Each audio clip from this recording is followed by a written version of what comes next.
Welcome to Cybersecurity Where You Are, the Center for Internet Security's podcast. I'm Sean Atkinson, CISO at CIS. And I'm Tony Sager, Senior Vice President and Chief Evangelist at CIS. Cybersecurity affects us all, whether we're online at home, managing a company, supporting clients, or running a state or local government. So join us on Wednesdays as we discuss trends and threats, explore security best practices, and interview experts in the industry. Together, we'll clarify these issues, creating confidence in the connected world. Hello and welcome to the show, Cybersecurity Where You Are. I'm Sean Atkinson, CISO here at the Center for Internet Security, joined by the host with the most, the Hall of Famer, the difference maker, Mr. Tony Sager. Hey. Tony, how are you, sir?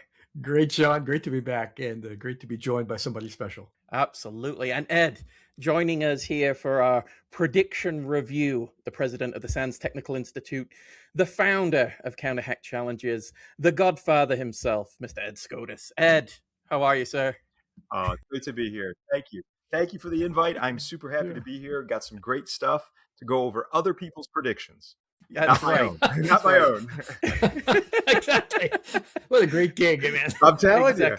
I got a little bag of rocks here. I'm ready to throw them. I'm not in a glass house yet. Okay. Yet. I'm ready to dodge. Dodge. So, so we start, Ed, and we, myself and Tony had reviewed, when these first came out, early 2026, we went through, did a review. And so it's called 7 CIS Experts 2026 Cybersecurity Predictions.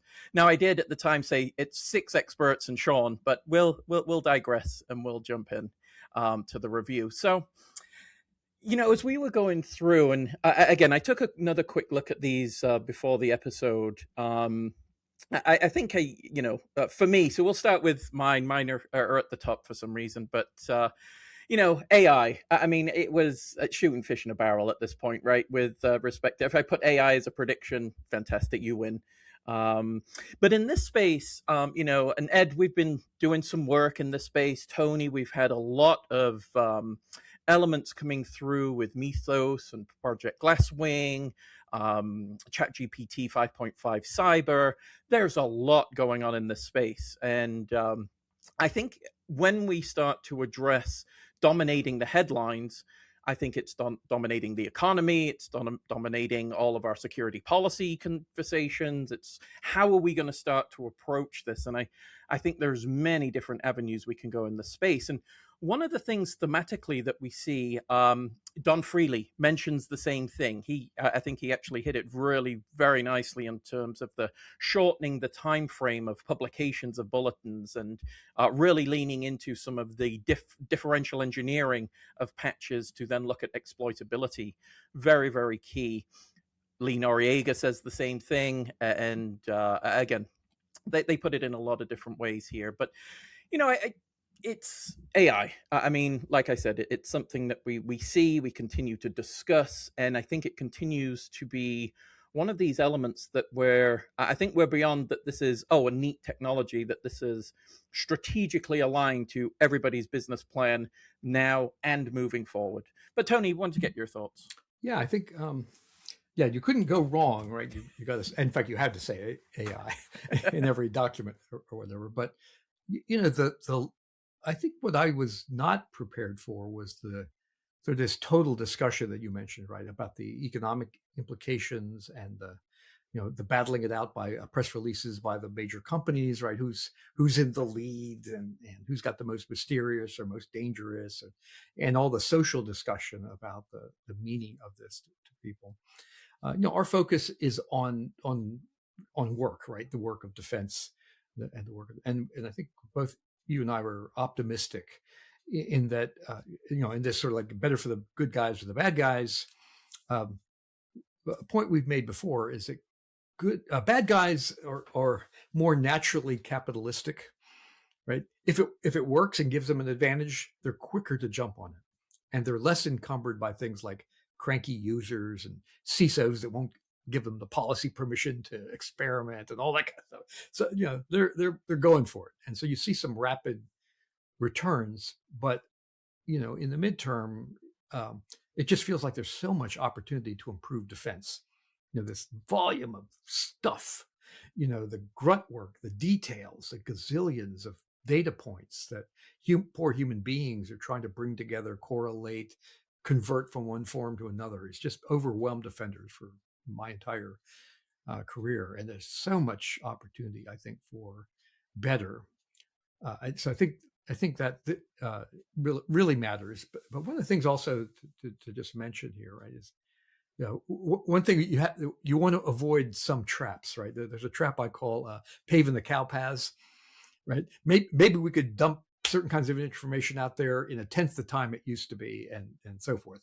But is that information really useful? Is it sort of based upon a particular model of the way adversaries work and our ability to respond, or is that irrelevant in a different way that we think of how I learn about my vulnerabilities and assess the risk to them and then remediate that? Could we do that by a different path? So we have to avoid the trap of, automating things because we can, throwing AI.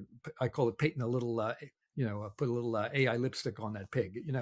It's still a pig, and so, I'm not saying we shouldn't look at every possibility, but we don't want to get kind of carried away with the easy stuff because it's easy to automate. But is it in fact a useful thing to do? But and I think there were some big ideas in there, but I just wanted to leave with the point, Sean, that again, the discussion of stock prices and who's got the best relationship with the federal government, and who's in the lead with a more clever model. I wasn't kind of thinking of all those things when we talked about it. We were, as a technologist, we tend to focus kind of in our domain, but it's been fascinating to watch the popular discussion. And people ask me about this kind of stuff, right? Non-technologists in my neighborhood, and I go, and like, wow, this really has hit the popular conversation now. Absolutely.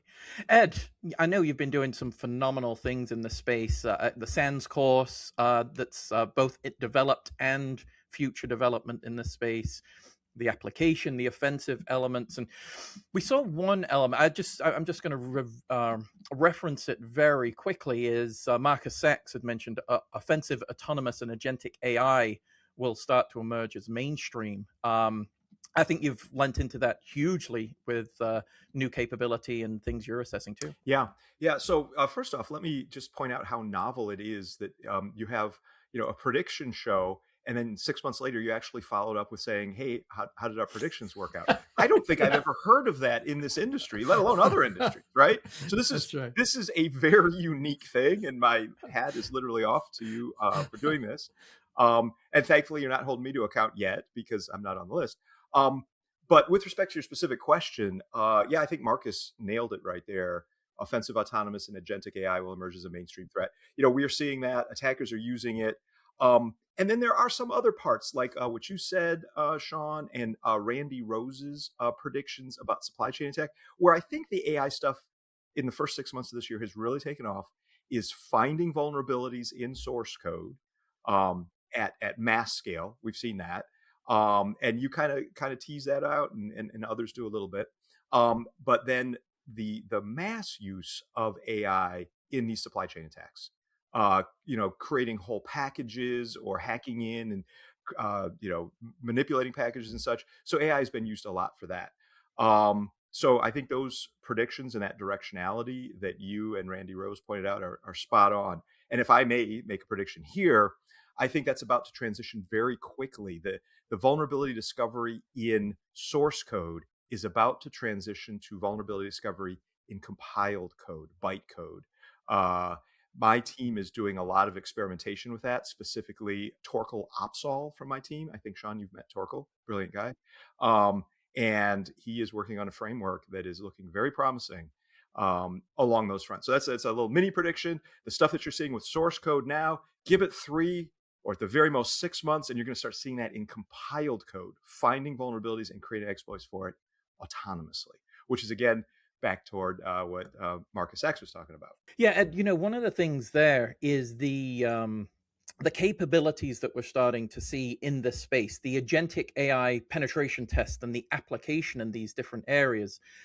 Really fascinating in terms of all the new use cases that I'm starting to see, where it's becoming, well, I don't have resources in terms of personnel, but I do have an agentic AI capability to augment certain activities and capabilities within an organization. Really starting to see that take get some traction, I think, in the space too. Very interesting, but I think that differentiates now a new risk profile in that area, and what we should be thinking in terms of the agency that's provided to the agents in this area. And so I think that'll be an interesting thing that we'll be looking at moving forward as Yeah, well. I agree. You know, there's this term I coined years ago, the pen test puppy mill. That's the place where you go for a really low quality pen test. It's not, and look, I guess they provide some value because they're doing some low level scans and may find some things. And I think AI is just going to replace the pen test puppy mill. It's going to drain the swamp of low quality pen tests. I still do, in my heart of hearts, believe that there is a need for human, assisted, directed, high-end pen tests. I think that's very important, and I'm trying to make sure we build our team to that. But clearly, things are moving so that these low-level, rather straightforward pen tests, again, that provide some value, they're going to find some things. Doing that with agentic AI and doing it on a regular basis instead of once a year, maybe once a day. I don't know if you saw the presentation at the event that we were at earlier this week, but there's a professor from NYU who was talking about, he did I assume, a fairly low level pen test using agentic AI for $4. So it's less than the price of a cup of coffee at Starbucks, certainly in New York City. So I think that changes, as Tony was talking about, the economics of this is changing rapidly. Yeah. Part of my past life, right, was the oversight of the NSA Red Team, which was the pioneer for a lot of large scale. And there was a lot of thinking at the time about emulation of the adversary. So, and different adversaries, right, from different, say, parts of the world, different nations, different criminal elements, clearly had characteristics. Right? They had preferences. For example, some would do anything to avoid visibility or discovery or attribution back to a source. Other adversaries didn't seem to care if they got caught, right? Because they could blame it on somebody else. And so you would think about, a lot of thought went into this. What adversary are we emulating? What are the characteristics, which can be everything from technical tradecraft to behavior to their risk model. And it seems to me all that's starting to blur now, that you can look like whatever you want to look like, or you could be the profile doesn't help you so much to understand how to defend yourself, because anybody can look like anybody, right? You can build the entire package and you could say, I want to look like or maybe my preference function is discovery is less important to me than this, or maybe I'm looking for a single strike, but not necessarily a sustained infrastructure of exfiltration. And all those are they go from hard to relatively straightforward, right? But so if you looked at the classical red teams as they stood up, I mean, you'd have an army of people who work the front end, who can run scripts, right, do the scans and simple things, but couldn't adjust. You'd have kind of people who could direct, the front line. You had tool makers in the back room. You had kind of a reconnaissance, oversight, management. And again, that becomes a technical package. A lot of that could be just bundled together in a really clever way and made to have characteristics which could be part of your deception, right? Maybe you want to look like it.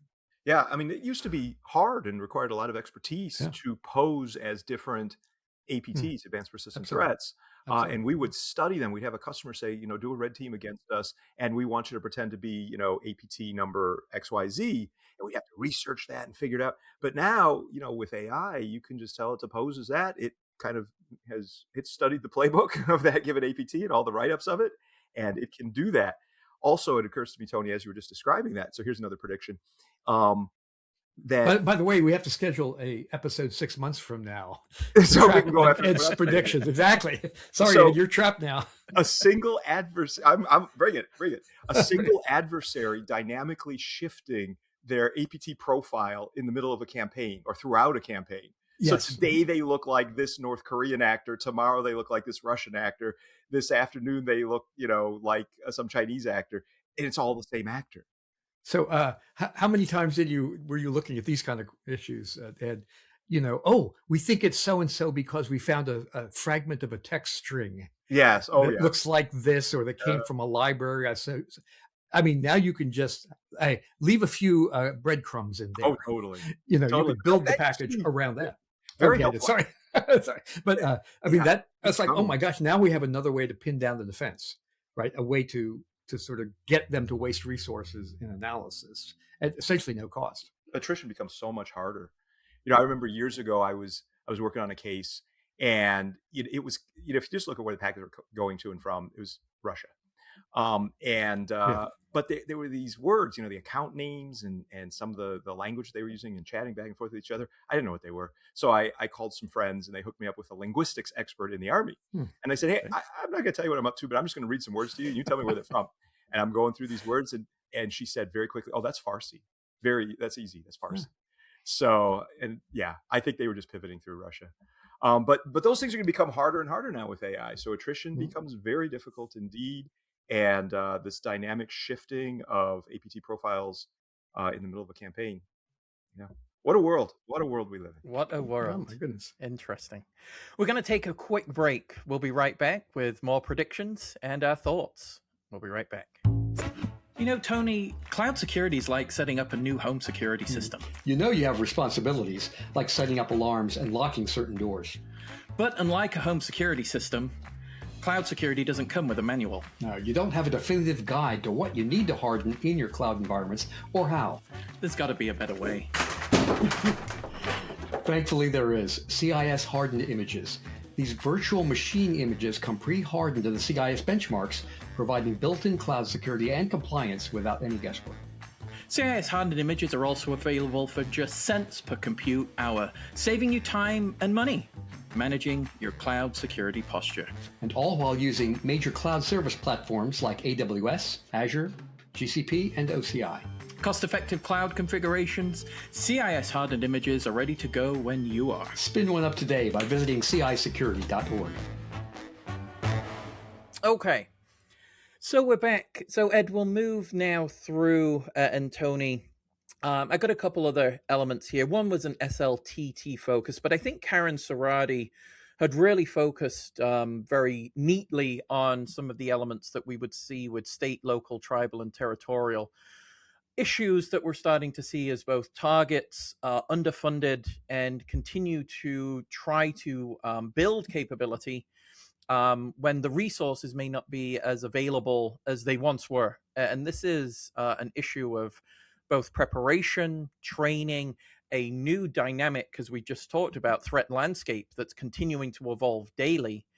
Very, very difficult in this space. And I think it's, one of those things that we want to attribute to continued development and continued assessment of these constraints, and really, trying to be a trusted partner in the space from a CIS MSISAC perspective, but also facilitating the conversations of understanding both the context of the threat and being able to, work with them to address these risks kind of in real time in a lot of cases. It's very, very interesting. It's a very dynamic year, and some that we want to see. I would say consistency in our approach, again, from a government perspective, in terms of trying to address these issues judiciously and not as a secondary afterthought, not at the federal level, but let's bring it down to state, local levels.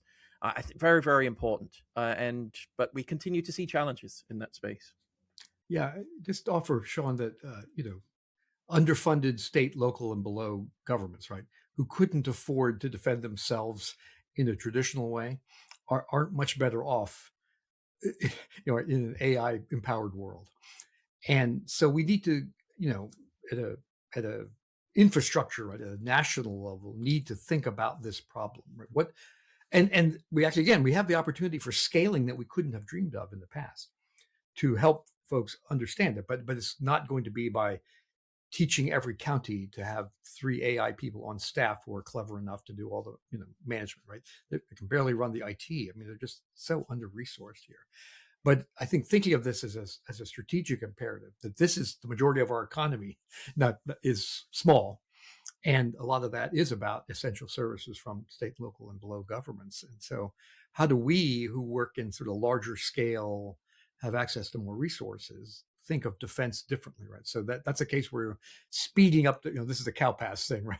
Speeding up, can they get the right threat feed? Can they integrate it with the right defending, blocking, and close this port? That's not the solution to this problem. The solution is really at a higher level. We need that level of cooperation, right, from folks who can see the larger picture and help implement things, sort of decide, this is exciting. What's exciting is you get to think about systematically what is going on. There's an old saw, I think Ed, in the business, right? Attacks succeed because the attackers attack systems and the defenders are defending their turf, right? The thing that they own.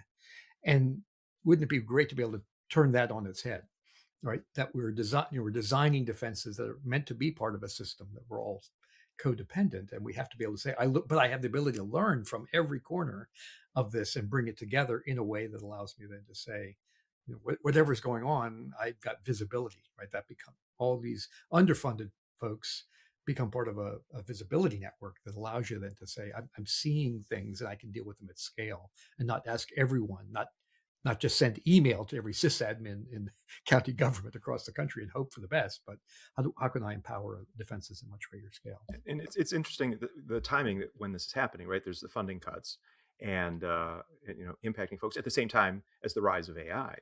So in a lot of these AI meetings, there's discussion of the cyber have-nots, right? And it occurs, some of the local governments and the tribal organizations, and then things like small water supplies or charities and such.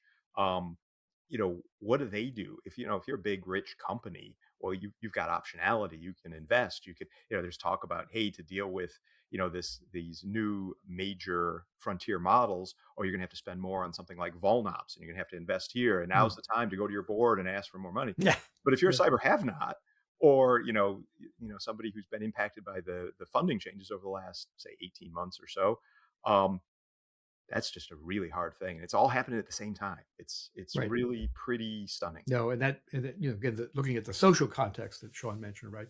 That request is competing with lots of social needs, right? Healthcare, food, all that, and so how does that how do you integrate that picture, right, into sensible investment decisions for the overloaded decision makers who are part of that? But again, part of that is you want to avoid the trap, that it's not about sending the right threat feed information to every county government and, asking them to action it, right? What action can we take at a different level so that there's less of this chaos that we've grown up with? So there's, the next short period of time, and Ed, I know you watch these kinds of things like Sean does too, will be fascinating, right? This race, and we've heard the terms. There's a short window for the defenders, or whatever. They're all kind of, everyone's got a different model of what this means, and we have time to do this before the bad guys can really mobilize, or is it vice versa?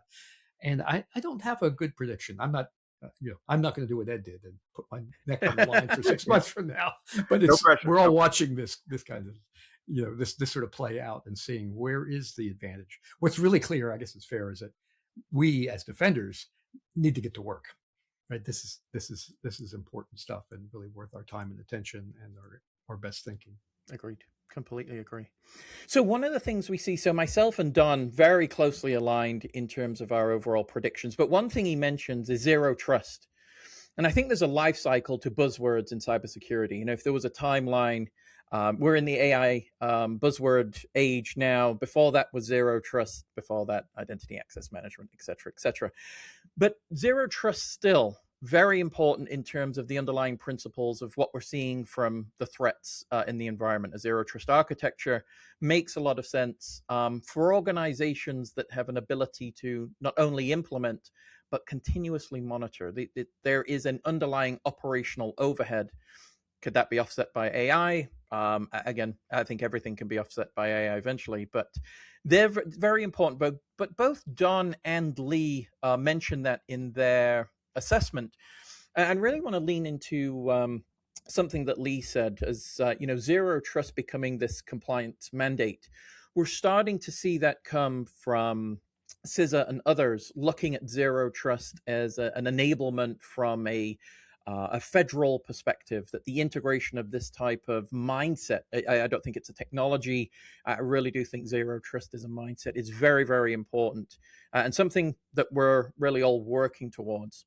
One thing I do in the organization, anything that has security connotation, I say is a small piece of that zero trust project. This is a small component of continuing this journey. You don't get to zero trust, you continue down the path of zero trust. I think it's very important. I thought it was good that both Don and Lee mentioned it, but want to get your thoughts, Ed, in terms of what you're seeing in the space from a red team perspective.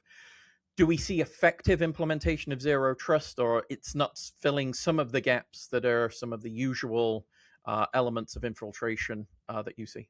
So I think there's actually good news here. I think zero trust implementations are proceeding.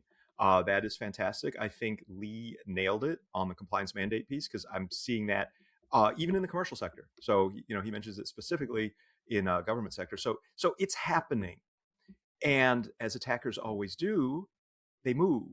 So while zero trust is being implemented on the underlying computer systems themselves and maybe some of the cloud assets, et cetera, now attackers like Scattered Spider and such focus on the authorization sprawl all happening up in the authorization level. So you've got computers that have less trust, zero trust against each other, but then you have different accounts and different paths between accounts and role-based access control, et cetera. So attackers are now spanning that. So the good news is zero trust is happening. It's not just a buzzword. It's being mandated. That's great. But the attackers are getting such success by moving into the authorization level itself through, and the word or the phrase authorization sprawl, that was coined by Josh Wright, SANS instructor, and I think friend of all of ours. And I think he nailed it. He presented on that at RSAC last year, talking about authorization sprawl is the new pivoting, right? Yeah, absolutely. Yeah. And it's a great phrase. I mean, that really captures it. As Sean said, it's not a thing, right? It's a sort of philosophy of design and architecture, and so it has to have an infrastructure, right, of validation. Essentially asking and getting the right response. Managing all that is complicated, and that's where bad things can happen. Is this complication? Another example also of like the attacker is economically sensible.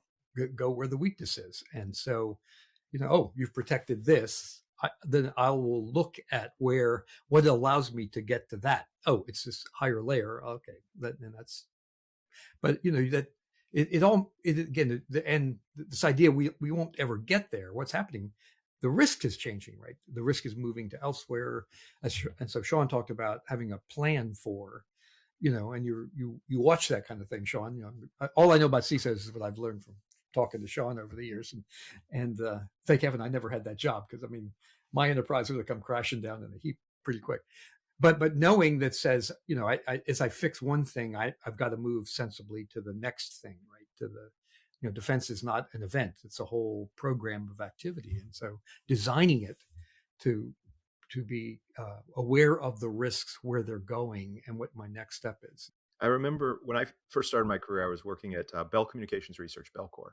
It was the part of the Bell system that was sort of like Bell Labs, but for the baby bells. And I was working with the anti-fraud team there. They called them the fraud team, which I always thought was kind of silly to be called the fraud team. Their job was anti-fraud. And I learned very early on in my career that this is what somebody said, very senior. They said, we push down fraud here, the current way fraud is being committed, and it goes up over there. Don't be mad about it going up over. That's just the way it works. I mean, if Great. these people stay, the bad people stay in business. And same thing with cybersecurity. We go to zero trust implemented on our systems themselves. They start attacking, the interrelations between accounts and authorization. If the attackers don't pivot like that, they can't eat. They just go out of business, and they're not going to go out of business. They've been with us since the start, and so they will pivot flexibly. We just have to try to stay as far ahead as we can. Mm-hmm. Yep, agreed. Yeah. The other thing Lee mentions, and it really falls into some of the multiple thoughts that Randy and his team have. Ed, when we did this last time, we had to have a whole episode for just Randy's predictions, because there were so many and really good as well. They put a lot of thought into this. But one was the So Lee mentions the law enforcement centric threat intelligence platform, and I think it also evolves into where we're starting to see compartmentalization and specific detection type threats for industry that are now being curated versus here's everything, you make sense of it.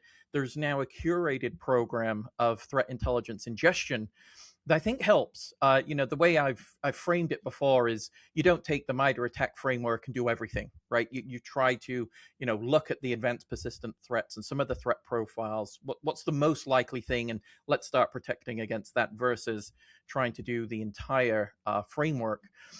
And it's something Randy goes into where we're seeing cross-platform campaigns, semi-autonomous malware, AI-assisted malware.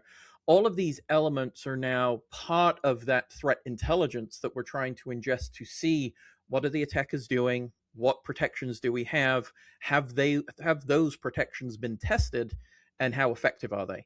And it seems like this new life cycle of consumption. But I wanted to get your thoughts, Ed, on how you see that information being ingested, compartmentalized, and actually used effectively. Well, first off, Lee and Randy both said some amazing things. There a lot and a whole lot of things. When I was first reading their predictions, I was thinking, do they get paid by the word?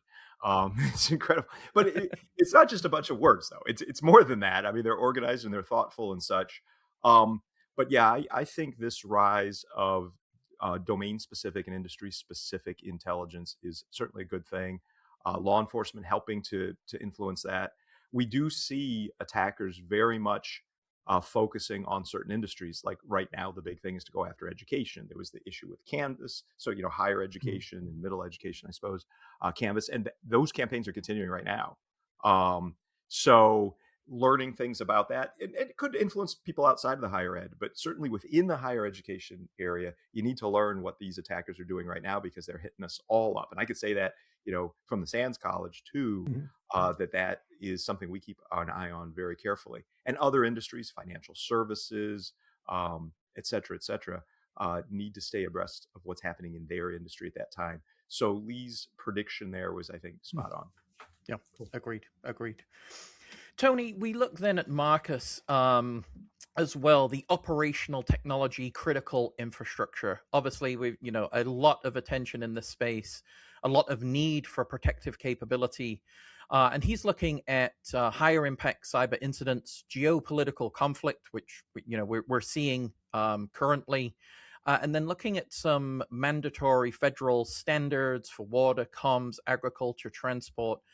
No, if I've seen that yet, but it's certainly a need. And I think as we raise the kind of the table stakes with capabilities addressing operational technology and critical infrastructure, it's certainly something that we need to push toward in terms of both. Here's where I diverge a little bit. Setting a policy doesn't mean setting a security control. Policy is not security in some cases.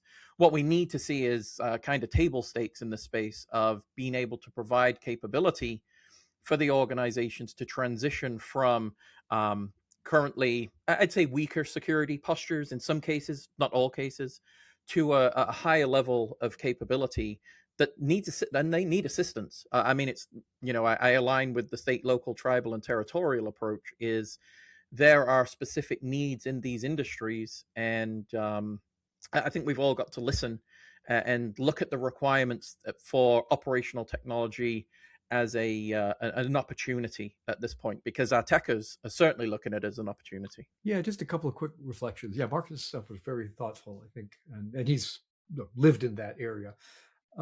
One is that, for those, say, critical utility kind of things, right? Power, water, transportation, whatever. I mean, as citizens, right? What is a social expectation?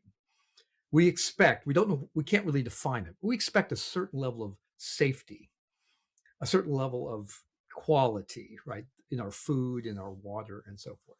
And that's a social expectation. And that gets implemented, right, through regulatory inspection, there's a whole, and we just accept that as part of it. And it's built into the cost, it's built into the regulatory oversight, the rates, all that kind of stuff.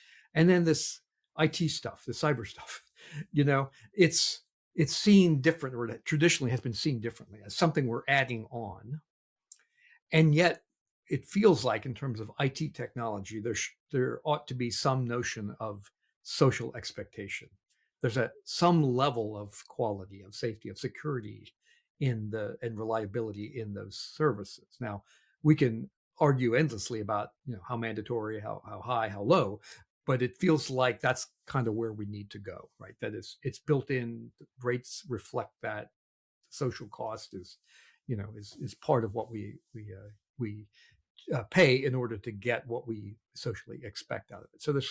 So is there a notion of a kind of standard baseline, right? Must be this tall to enter. It feels like there should. The challenge has been, the way we've approached it nationally is fragmentation.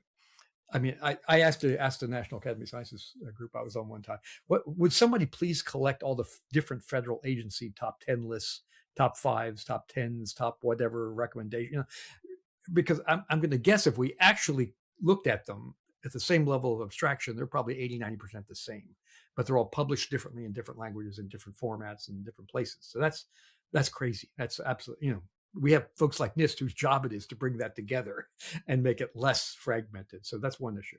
But the other thing I think, and I forget exactly what Mark has said about this, but OTIT is a place where you have to look at, I think, more holistically at the attackers and objectives.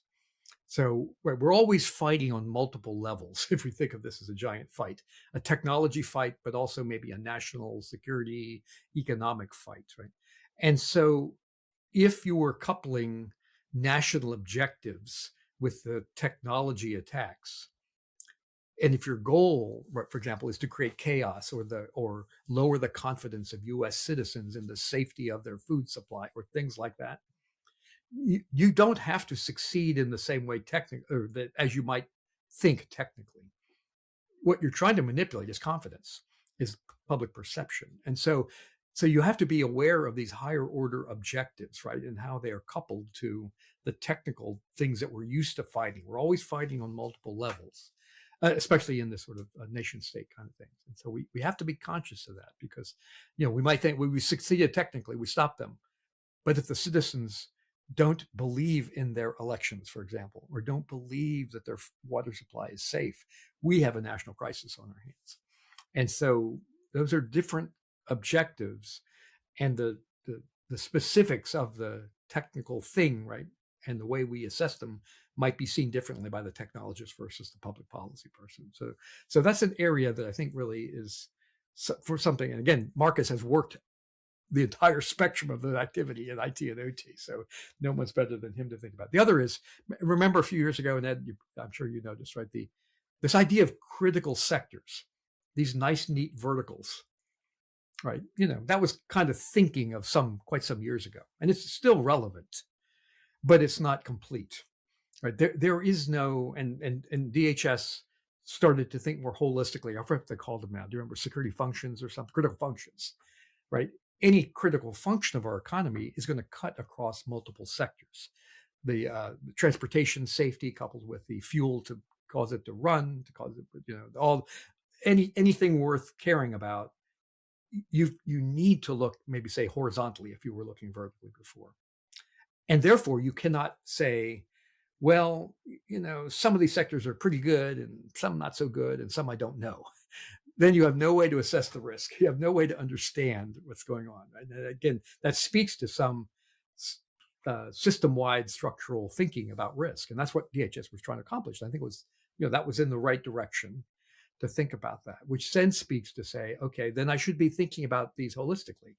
What is the sort of minimum social expectation or technical baseline for pieces of IT, for the command and control that flows across there, right? What I can't have weak spots in that, I'm going to call it horizontal critical function either, or that, because the adversary will see that. They're inevitably going to go for the weak link in the chain. That's just the history of defense.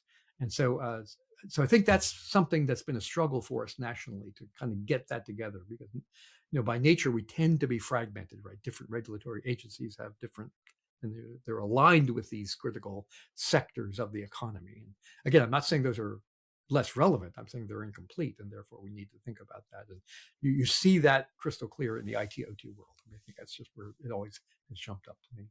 So thanks for letting me rant, but I always enjoy reading what Marcus has to say about such things. Absolutely agree. And reflecting. Absolutely agree. Well, then we'll finish up with Felicia Stacchetti, senior cybersecurity engineer. She had some great thoughts about the rapid and growing complex threat landscape. And we've seen the actualization of her thoughts in the work of the Verizon data breach investigation report of 2026. She references 2025, but everything she had mentioned and identified certainly coming to fruition in that great body of work. We had the opportunity of speaking with Phil Langlois in a previous episode. And so if you haven't listened to that one, certainly check that one out with his thoughts and insights into what we've seen in that space. And we finish up with her second prediction, and it also aligns with Lee Noriega. So we're talking about regulations, compliance. Lee was talking about the integration of privacy and cybersecurity. As we see really the introduction of GDPR, May 25th, 2018, I'll never forget it, is where we then look at how these converge. And where we're starting to see that compliance is not security, and we want to use security to build the byproduct, which will be compliance, as an appropriate program to follow regulatory alignment. And so she mentions, regular auditing, regular updates in the space is going to be treated as really building this culture, and where we want to introduce a culture of security and not a culture of compliance. And we're starting to see that in some spaces, but not everywhere. I don't know if you've seen this, Ed, but there's certain organizations that will do exactly what is required in terms of a compliance checklist. We've done this checkbox, PCI, any of the acronym soup in terms of frameworks.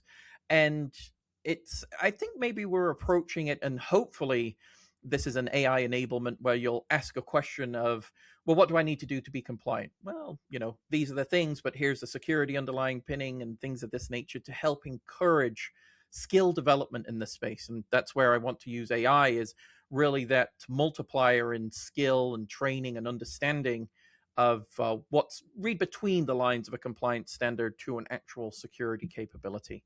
But what have you been seeing, Ed? Any thoughts there? Yeah. Well, Felicia, is that how you say her name? Felicia? Yes, that's Yeah. correct. I thought she did a great job describing it. What I liked most was about how compliance is just not a single time thing. I have complied, I'm done. But to get real security, it's a continuous operation, and you need to continually apply things. I used to, tell my SANS classes, if you look at a compliance, maybe a standard or specification, like say PCI, like you did for an example, I would always tell them, don't view PCI as a ceiling that you strive to bump your head on. View it as a floor that you like to stand upon, right? Because look, these various standards are written as one size fits all, but it is if you look at PCI, it's for the baseline of companies accept credit cards. I mean, if you're the Center for Internet Security, you need to be way better than that, right? Or a financial services firm, or what have you.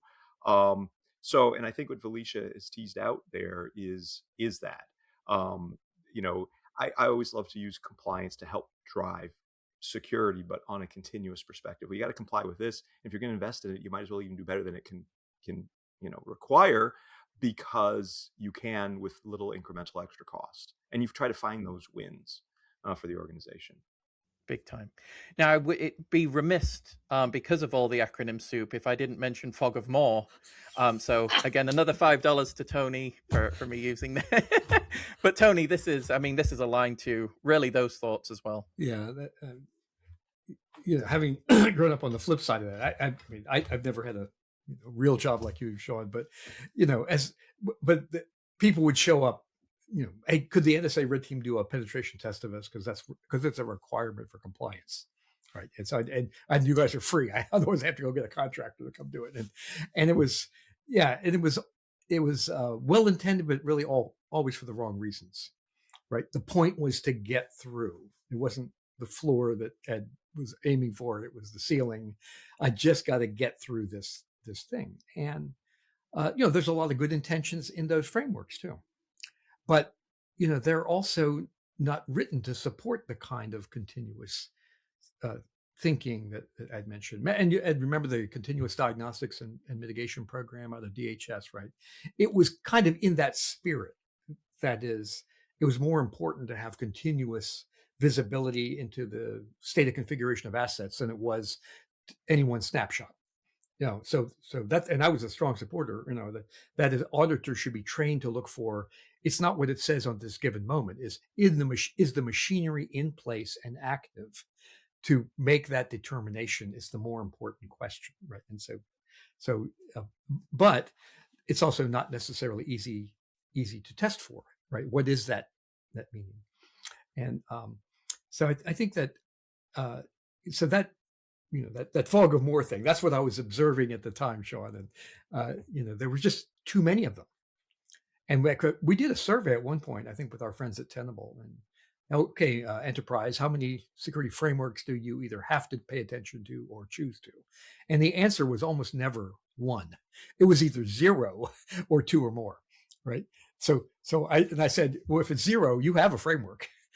It's complete obliviousness. It's you are making choices about IT, right? You might be ignoring risk or whatever, but you've made choices about your security. But it was this explosion, which has only gotten worse, of these well-intended security frameworks at all different levels, different languages, different domains, like medical service, credit cards, all these kinds of things, all of which were essentially designed independently using a different language, assuming that they're the only framework on earth and everyone else is on their own, right? And who's left to integrate all that is the poor CISO, Sean, and the IT team at the company, right? Your job becomes, oh, my IT says this, but this auditor likes red versus green or yellow versus blue, and I got to change it for the next auditor that comes in, and complete waste of energy. And so, but you have to recognize, right, there won't be a single one framework to rule them all. That's just not realistic, economically, socially, politically. So there were going to be multiple. So how do we then reconcile them in a way? I think it's true, and Sean, you study this kind of stuff. We're one of the few, we don't really own a legal or compliance framework, but people use our work as part of those there. But we recognize this problem, and we've done work about it. We whenever possible, we give you a cross mapping that we generate and give away free to basically everything we do to everything else that somebody else does, right? To PCI, ISO, et cetera, because otherwise you have to do it for the next auditor, or the auditor has his own opinion, which is different than the previous auditor's opinion, et cetera, et cetera. So this is, by the way, I've been urged to write a op-ed on this very topic, which I've always called the great self-inflicted wound of the industry, which creates a lot of work, which may or may not lead to security improvement.